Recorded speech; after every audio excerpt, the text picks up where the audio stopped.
जय हिंद। आज हम लोग देखेंगे ज्ञान बिंदु जीएस एकेडमी का बिहार दरोगा होमवर्क सीरीज डे 1 का। इसमें क्वेश्चन नंबर 1 से समझते चलेंगे।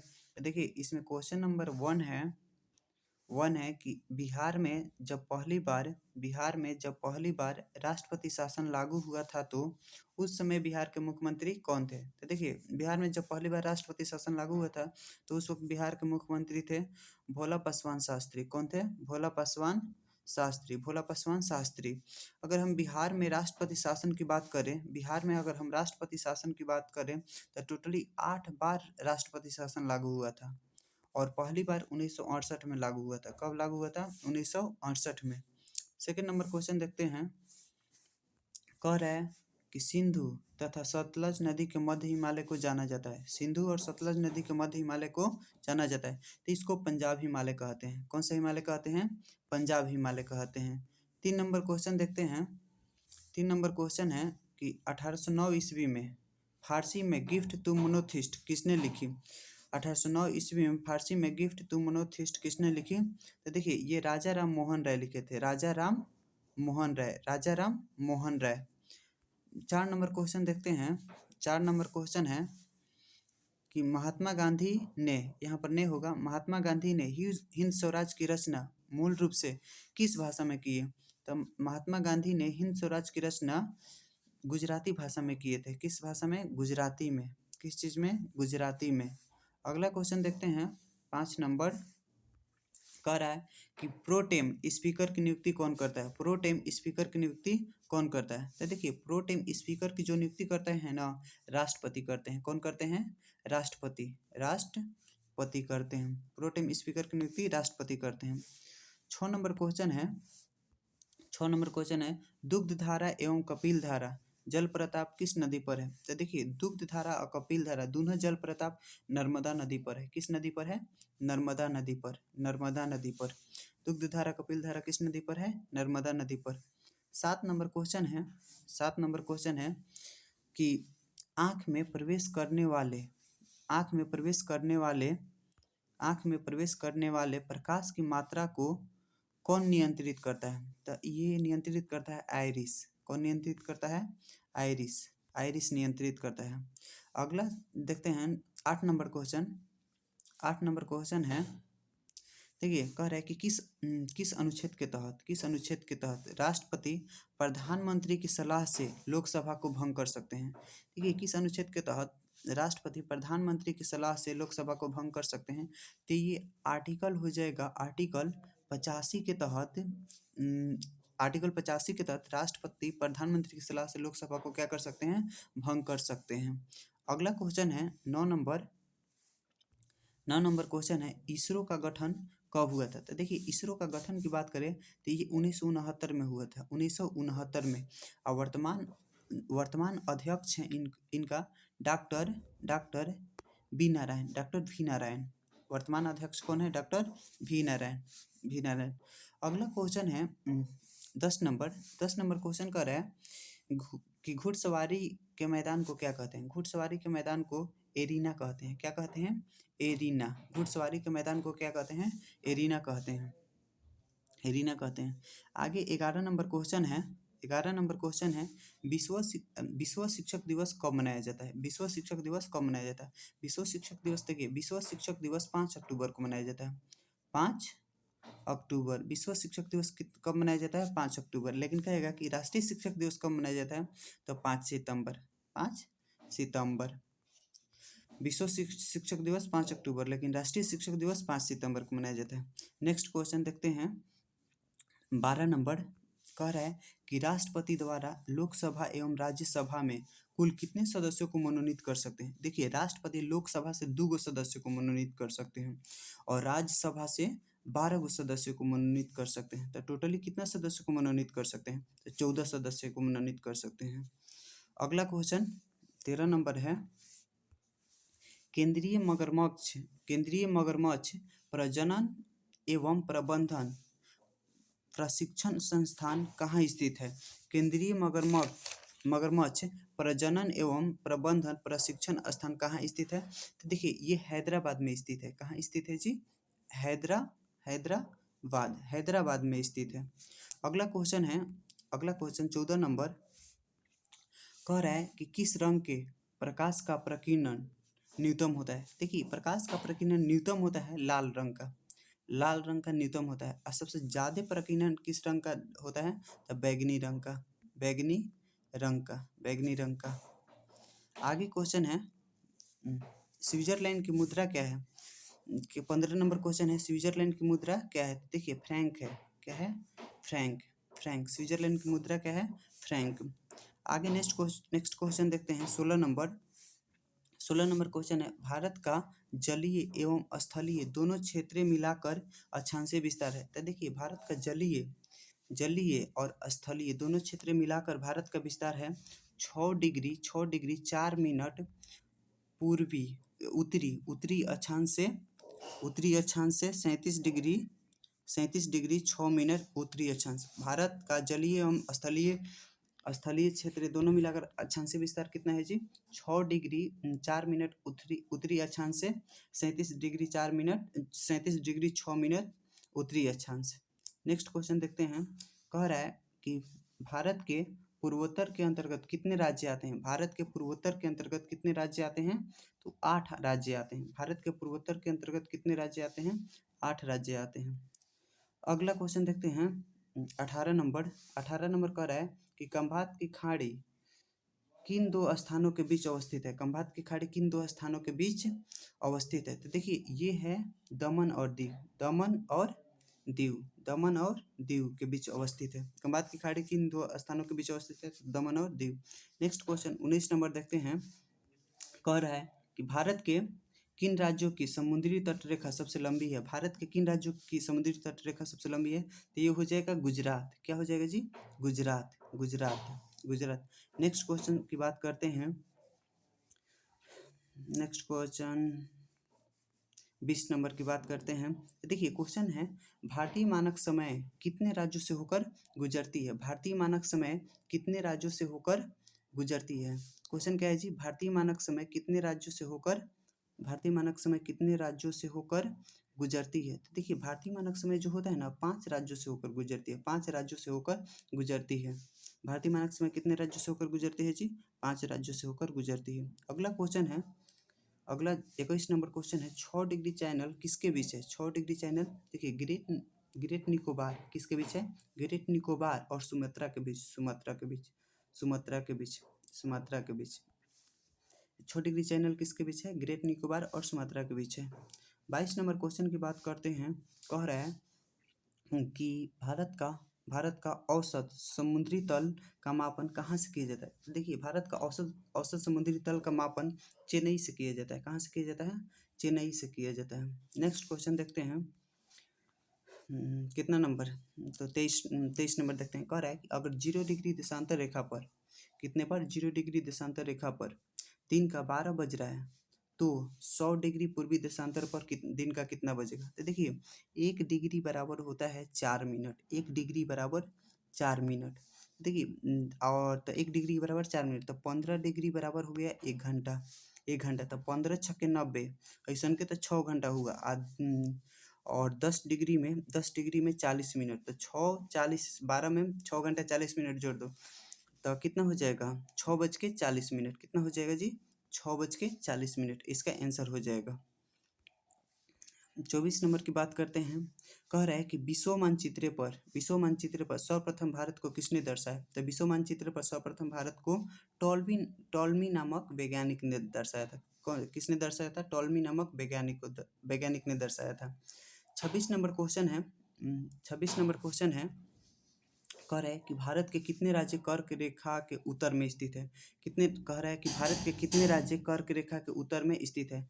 तो भारत के 12 राज्य कर्क रेखा के उत्तर में स्थित है। कितने राज्य, 12 राज्य। अगला क्वेश्चन है 27 नंबर। कह रहा है कि कर्क रेखा एवं 82 डिग्री पूर्वी देशांतर रेखा एक दूसरे को किस राज्य में प्रतिच्छेद करती है। देखिए कर्क रेखा जो है और 82 डिग्री पूर्वी देशांतर रेखा ये छत्तीसगढ़ में एक दूसरे को प्रतिच्छेद करती है। छत्तीसगढ़ राज्य में एक दूसरे को प्रतिच्छेद करती है। अगला क्वेश्चन है 28 नंबर कह रहा है कि भारतीय उपमहाद्वीप में भारतीय उपमहाद्वीप में कितने देश है? देखिए भारतीय उपमहाद्वीप में 5 देश है। भारतीय उपमहाद्वीप में कितने देश है? 5 देश है। अगला क्वेश्चन है कि अगला क्वेश्चन देखिए, कह रहा है कि भारत के कितने ऐसे राज्य हैं जिनकी सीमा अंतर्राष्ट्रीय सीमा को स्पर्श नहीं करती है? तो देखिए भारत के 16 ऐसे राज्य है जो स्पर्श करती है, 16 गो राज्य स्पर्श करती है, लेकिन 12 गो ऐसे राज्य है जो स्पर्श उसके अंतर्राष्ट्रीय सीमा स्पर्श नहीं करती है। तो आंसर हो जाएगा 12, आंसर हो जाएगा 12। अगला है तमिलनाडु के कन्याकुमारी से कृष्णा नदी डेल्टा तक के क्षेत्र को क्या कहते हैं? तमिलनाडु के कन्याकुमारी से कृष्णा नदी डेल्टा तक के क्षेत्र को क्या कहते हैं? तो देखिए इसको कहते हैं कोरोमंडल तट। क्या कहते हैं? कोरोमंडल तट। क्या कहते हैं जी? कोरोमंडल तट। अगला नेक्स्ट क्वेश्चन देखते हैं। नेक्स्ट क्वेश्चन कितना नंबर? 31 नंबर है। कह रहा है कि सहकारी क्षेत्र के विकास के लिए किस वर्ष सहकारिता मंत्रालय की स्थापना की गई? कह रहा है कि सहकारी क्षेत्र के विकास के लिए किस वर्ष सहकारिता मंत्रालय की स्थापना की गई? सहकारिता मंत्रालय की स्थापना की गई। तो ये स्थापना किया गया था 2021 में। कब किया गया था? 2021 में। नेक्स्ट क्वेश्चन 32 नंबर देखते हैं। क्वेश्चन है 2001 से 2011 के बीच भारत की जनसंख्या में कितने प्रतिशत की वृद्धि हुई थी? कितने प्रतिशत की वृद्धि हुई थी? देखिए ये वृद्धि हुई थी 17.64% की, 17.64% की। नेक्स्ट क्वेश्चन देखते हैं। कह रहा है कि केंद्रीय महिला एवं बाल विकास मंत्री श्रीमती अन्नपूर्णा देवी ने बाल विवाह मुक्त भारत राष्ट्रीय अभियान का शुभारंभ कहाँ से किया? तो देखिए जो अन्नपूर्णा देवी थी, शुभारंभ ये दिल्ली से करती हैं, दिल्ली से करती हैं, लेकिन कब करती हैं? तो 25 नवंबर 2024 को, 25 नवंबर 2024 को करते हैं। नेक्स्ट क्वेश्चन देखते हैं। कह रहा है कि अंतर्राष्ट्रीय महिला विरोधी हिंसा उन्मूलन दिवस कब मनाया जाता है? अंतर्राष्ट्रीय महिला विरोधी हिंसा उन्मूलन दिवस कब मनाया जाता है? तो ये 25 नवंबर को मनाया जाता है। कब मनाया जाता है? 25 नवंबर को मनाया जाता है। 25 नवंबर को मनाया जाता है। नेक्स्ट क्वेश्चन देखते हैं। कह रहा है कि प्रधानमंत्री जनधन योजना की शुभारंभ कब किया? प्रधानमंत्री जनधन योजना की शुभारंभ कब करते हैं? तो देखिए प्रधानमंत्री जो जनधन योजना की शुभारंभ करते हैं ना, ये करते हैं 28 अगस्त 2014 को, 28 अगस्त 2014 को। इसका उद्देश्य था वित्तीय समावेश। जनधन का उद्देश्य था वित्तीय समावेश। नेक्स्ट क्वेश्चन देखते हैं 37 नंबर। देखिए 37 नंबर क्वेश्चन है कि 37 कह रहा है कि ग्लोबल, क्या जी? ग्लोबल, अच्छा से जा, कह रहा है कि ग्लोबल गर्लहुड रिपोर्ट कौन जारी करता है? ग्लोबल गर्लहुड रिपोर्ट कौन जारी करता है? तो सेव द चिल्ड्रेन। कौन जारी करता है जी? Save the children, CHILDREN, save the children. Global girlhood report कौन जारी करता है? तो save the children. Next question देखते हैं 38 नंबर। 38 नंबर कह रहा है कि देश में जन्म एवं मृत्यु रजिस्ट्रीकरण अधिनियम कब पारित किया गया था? कह रहा है कि देश में जन्म एवं मृत्यु रजिस्ट्रीकरण अधिनियम कब पारित किया गया था? तो ये 1969 में पारित किया गया था, 1969। इसके पहले एक और क्वेश्चन देखे थे कि इसरो का गठन भी 1969 में भी ही हुआ था। नेक्स्ट क्वेश्चन देखते हैं। नेक्स्ट क्वेश्चन कह रहा है कि स्वतंत्र भारत की पहली जनगणना कब हुई थी? देखिए स्वतंत्र भारत की पहली जनगणना हुआ था 1951 में, लेकिन कहेगा कि भारत में पहली जनगणना कब हुई थी? 1872 में। लेकिन 100% जनगणना नहीं हुआ और संपूर्ण जनगणना 1881 में हुआ था। कब हुआ था? 1881 में। नेक्स्ट क्वेश्चन की बात करें तो 40 नंबर क्वेश्चन है कि भारत में सबसे कम आबादी वाला केंद्र शासित प्रदेश है। देखिए भारत में सबसे कम आबादी वाला केंद्र शासित प्रदेश है लक्षद्वीप। और सबसे ज़्यादा पूछेगा कि भारत में सबसे ज़्यादा आबादी वाला केंद्र शासित प्रदेश हो जाएगा दिल्ली। कौन हो जाएगा? दिल्ली। नेक्स्ट क्वेश्चन की बात करें तो कह रहा है कि भारत में सबसे अधिक वर्षों तक रहने वाली यूरोपीय कंपनी कौन थी? तो देखिए भारत में सबसे अधिक वर्षों तक रहने वाली यूरोपीय कंपनी थी पुर्तगाली। पुर्तगाली ये रही थी 1498 में तो आ गया था लोग। 1498 में वास्को डी गामा आ जाते हैं और ये पुर्तगाली ईस्ट इंडिया कंपनी जाती है कब 1961 में। 1961 में भारतीय सेना विजय ऑपरेशन के तहत गोवा से आज़ाद कराते हैं, पुर्तगाली को मतलब भगाते हैं। नेक्स्ट क्वेश्चन 43 नंबर की बात करें तो कह रहा है कि किस स्थान पर भारत में प्रथम नगर निगम स्थापित किया गया था। भारत में प्रथम नगर निगम की स्थापना मद्रास में हुआ था। कहाँ? मद्रास में। अगर कहेगा कि कब हुआ था तो 1688 में। 1688 में। नेक्स्ट क्वेश्चन की बात करें तो कह रहा है 44 नंबर, ईस्ट इंडिया कंपनी के किस अंग्रेज गवर्नर को अंग्रेज द्वारा भारत से निष्कासित किया गया था। औरंगजेब द्वारा भारत से निष्कासित किया गया था। तो ये जॉन चाइल्ड था। किसको निष्कासित किए थे? John child. कौन थे जी? John child. इसको निष्कासित किया गया था लगभग 1688 के आसपास। 1688 के आसपास।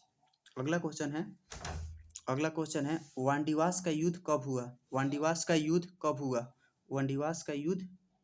तो देखिए वांडीवास का युद्ध का बात करें तो वांडीवास का युद्ध 22 जनवरी 1760 में हुआ था, ब्रिटिश और फ्रांसीसी के बीच। नेक्स्ट क्वेश्चन की बात करें 46 नंबर कह रहा है कि फ्रांसीसियों ने अपना मुख्यालय नगर बनाया था। पांडुचेरी को बनाया था। पांडुचेरी या पुंडुचेरी बोला जाता है इसको। नेक्स्ट क्वेश्चन की बात करें 47 नंबर तो कह रहा है कि अंग्रेजों ने किस मुगल बादशाह के समय पटना में अपनी व्यापारिक कोठी खोली? अंग्रेजों ने किस मुगल बादशाह के समय था? ये शाहजहां थे। कौन था? शाहजहां। अगला कह रहा है 48 नंबर कि कर्नाटक युद्ध किन किन के मध्य लड़ा गया? तो कर्नाटक युद्ध जो हुआ था ना फ्रांसीसी किसके बीच? फ्रांसीसी और ब्रिटिश ईस्ट इंडिया कंपनी के बीच हुई थी। फ्रांसीसी और ईस्ट इंडिया कंपनी के बीच हुई थी कर्नाटक युद्ध। अगला क्वेश्चन है 49 नंबर, चोल का युद्ध कब हुआ? चोल का युद्ध 1508 में हुआ था। 1508 ईस्वी में हुआ था। अगला क्वेश्चन की बात करें 50 नंबर तो कह रहा है कि राजा राम मोहन राय का पूर्वगामी किसे माना जाता है? तो देखिए राजा राम मोहन राय का पूर्वगामी अल्बुकर्क को माना जाता है। अल्बुकर्क को। नेक्स्ट क्वेश्चन की बात करें 51 नंबर तो कह रहा है कि भारतीय सेना ने 1961 ईस्वी में किस ऑपरेशन के तहत गोवा को पुर्तगालियों से मुक्त कराया? तो गोवा को पुर्तगालियों से ऑपरेशन विजय के तहत गोवा को पुर्तगालियों से मुक्त कराया। नेक्स्ट क्वेश्चन की बात करें 52 नंबर के, डच ईस्ट इंडिया कंपनी की स्थापना कब हुई? तो डच ईस्ट इंडिया कंपनी की स्थापना 1602 ईस्वी में हुआ था। कब हुआ था? 1602 ईस्वी में। नेक्स्ट बात करें क्वेश्चन नंबर 53 है, सप्तवर्षीय युद्ध ब्रिटिश और फ्रांस के बीच कब हुई? तो ये 1756 से 63 के बीच। 1756 से 63 के बीच।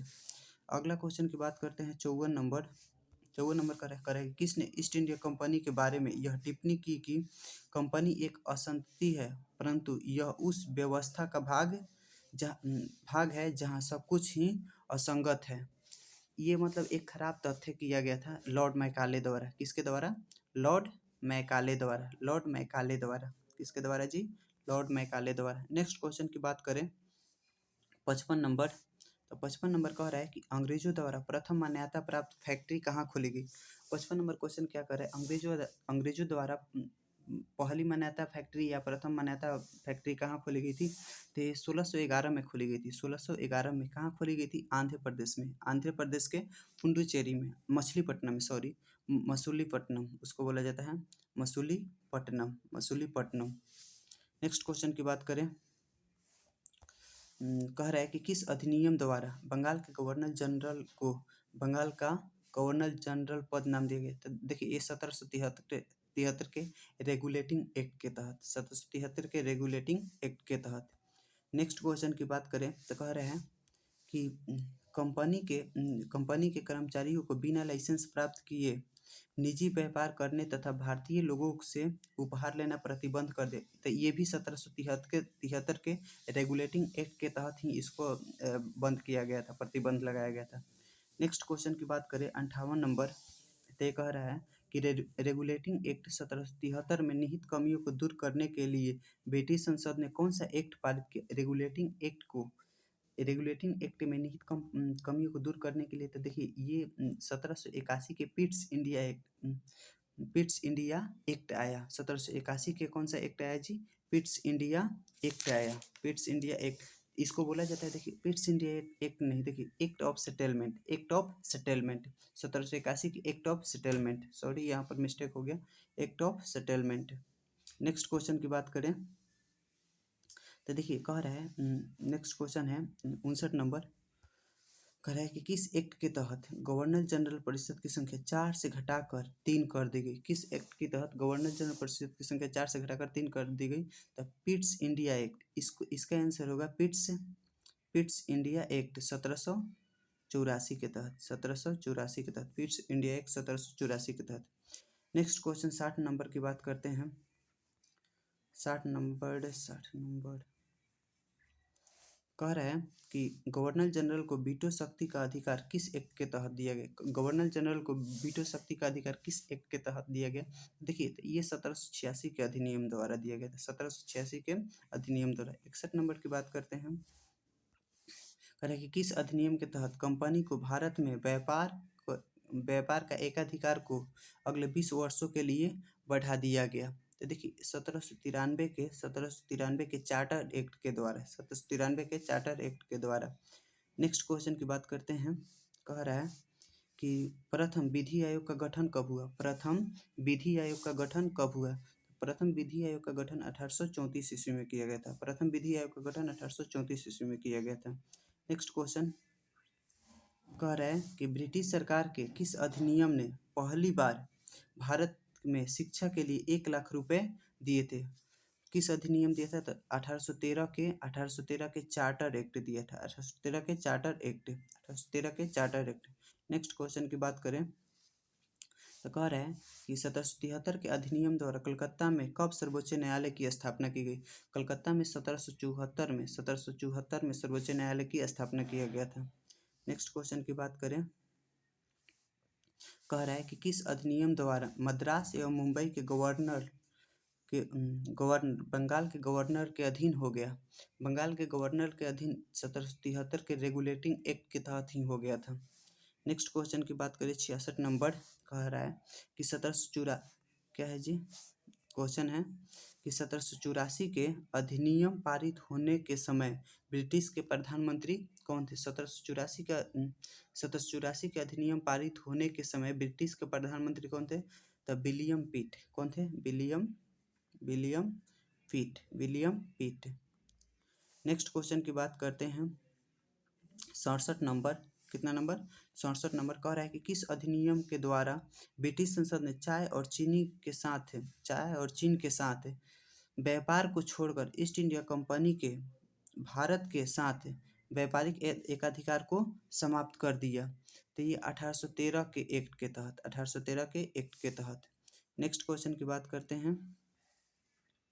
नेक्स्ट क्वेश्चन कह रहा है कि किस एक्ट के तहत, क्या कर रहा है, किस एक्ट के तहत बंगाल के गवर्नर जनरल को संपूर्ण भारत का गवर्नर जनरल बना दिया गया। किस एक्ट के तहत? ये भी 1833 के एक्ट के तहत, 1833 के एक्ट के तहत बंगाल के गवर्नर जनरल को भारत का गवर्नर जनरल बना दिया गया। अगला है 59 नंबर, कह रहा है कि भारत का प्रथम गवर्नर जनरल कौन था। भारत का प्रथम गवर्नर जनरल था लॉर्ड विलियम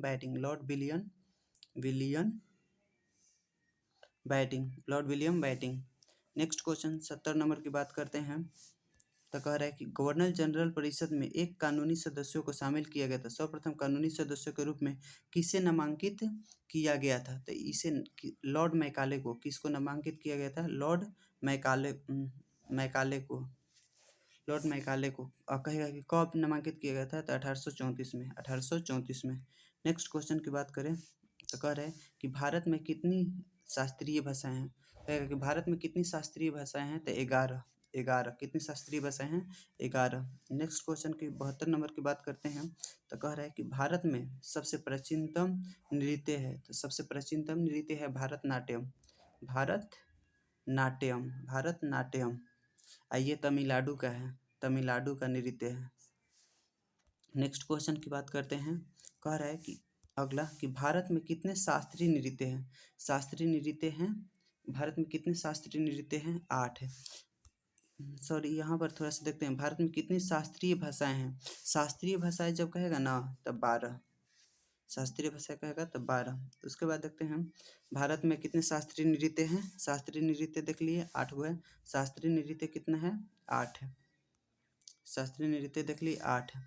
अगला है कि कन्नड़ एवं तेलुगु को शास्त्रीय भाषा का दर्जा कब मिला। कन्नड़ एवं तेलुगु को शास्त्रीय भाषा का दर्जा 2008 में मिला था, 2008 में। लास्ट क्वेश्चन है मणिपुरी शास्त्रीय नृत्य में प्रायः किस भगवान के कथा प्रसंगों का चित्रण है, तो ये राधा और कृष्णा का है, राधा और कृष्णा का, राधा और कृष्णा। ऐसे ही इस चैनल पर होमवर्क सीरीज का सारा वीडियो अपलोड किया जाएगा, इसलिए इस चैनल को सब्सक्राइब करना ना भूलें। Thank you.